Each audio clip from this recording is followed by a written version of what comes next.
Have you ever found yourself stuck in a conversation, repeating the same point over and over, wondering why it just doesn't seem to land?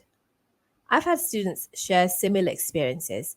One student told me she kept repeating herself because she felt like people weren't listening, which made her even more nervous. Another student said that she was waiting for her audience to say, "We get it, move on." To make matters worse, the audience looked absolutely hostile, so it made her nervous, triple nervous. It happens to the best of us. Hi everyone, Assalamu alaikum. Azimah here from My English Matters, and today I'm going to be sharing 5 creative strategies to stop repeating yourself and make your message unforgettable. Technique number 1: humor. Use humor. Humor is such a fantastic tool. Now, I'm not going to make you tell jokes because it is hard to do so, especially when you're nervous. I'm referring to using self-deprecating humor, where you're making fun of yourself in a gentle way, not in a cruel way. So why not make fun of just how much you have repeated your points? For example, you could say, "As I have mentioned for the 39th time." Now, for those of you who aren't paying attention, this is the 40th time I've said it. Now, ladies and gentlemen, fill in the blanks yourself. You've heard it 5 million times. By now, you should know what I mean, unless you've been napping, and I don't blame you. Please forgive me for repeating myself, and thanks for bearing with me. Now, another fun approach is to let the audience finish your sentence like you're a teacher. You pretend as if they've heard it a million times. For example, you can pause dramatically and say, "You know where I'm going with this, right?" This gets a laugh and keeps them engaged. So the key here is simple. When you catch yourself repeating, own it with humor.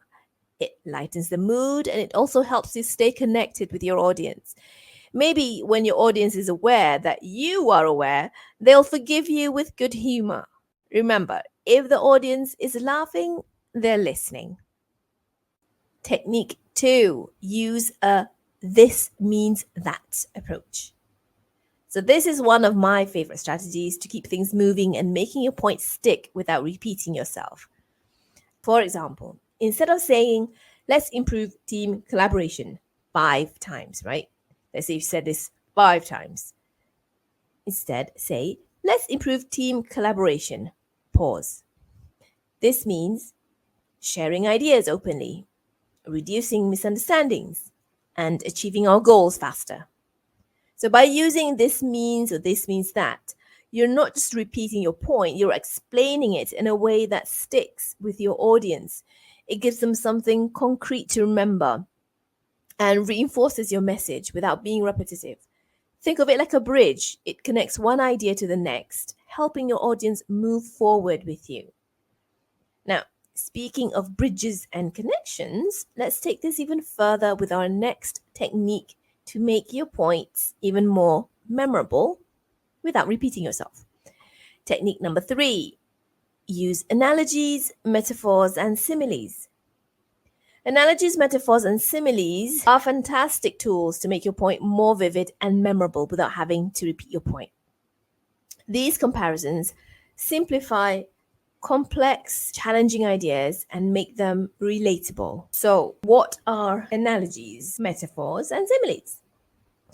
Analogies compare two things to highlight how they are similar, helping you connect something new to something familiar. Metaphors are direct comparisons where one thing is something else, like saying time is money.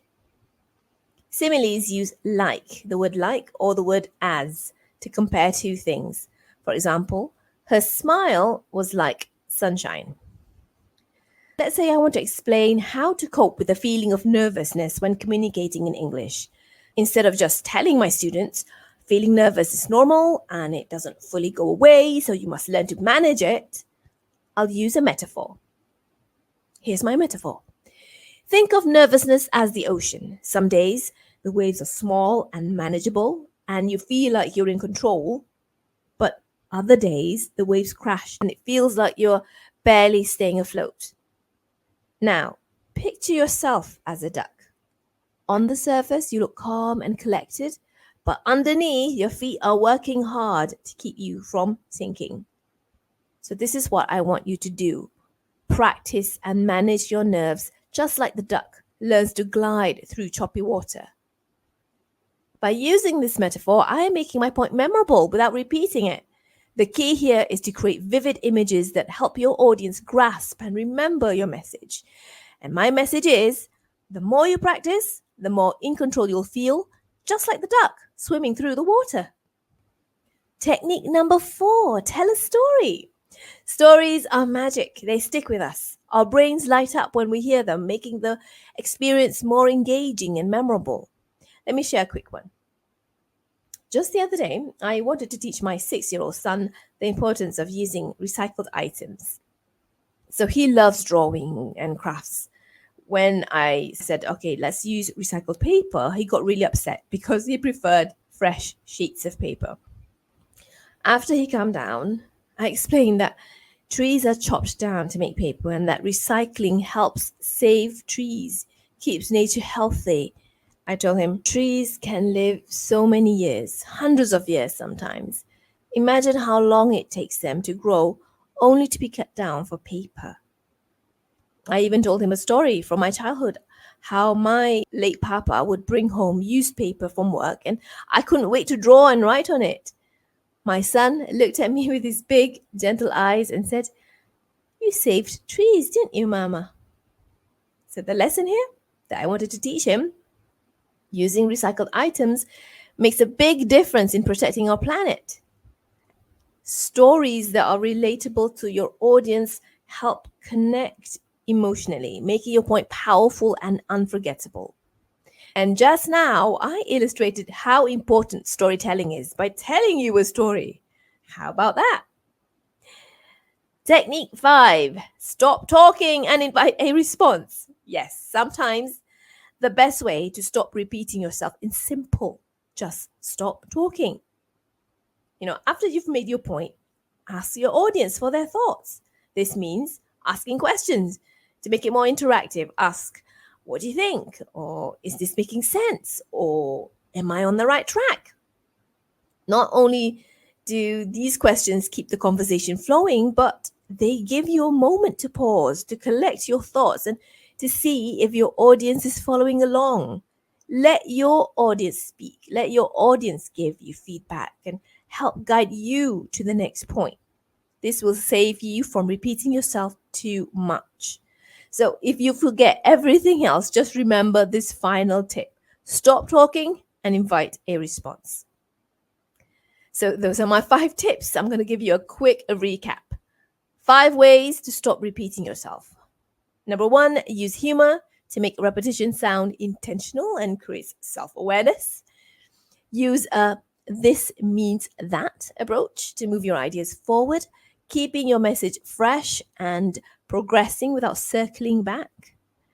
Tip number 3, use analogies, metaphors, and similes to explain things in a vivid, relatable way, helping to avoid dull repetition and making your points stick. Tip number 4, tell a story to bring your message to life, making your point engaging and memorable rather than repeating the same facts over and over. And the last one, stop talking and invite a response to create a natural pause in the conversation, shifting the focus and allowing for dynamic engagement instead of repetitive monologues.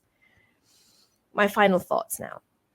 If you find yourself repeating the same thing over and over again, take a moment to reflect. Do you really know your material? Have you practiced enough to feel confident about what you're sharing? Now, I would love to hear from you. Which technique will you try first? Remember, the goal isn't just to avoid repetition. It's about communicating with clarity, confidence, and creativity. Thank you so much for joining me today. I'll see you in the next episode.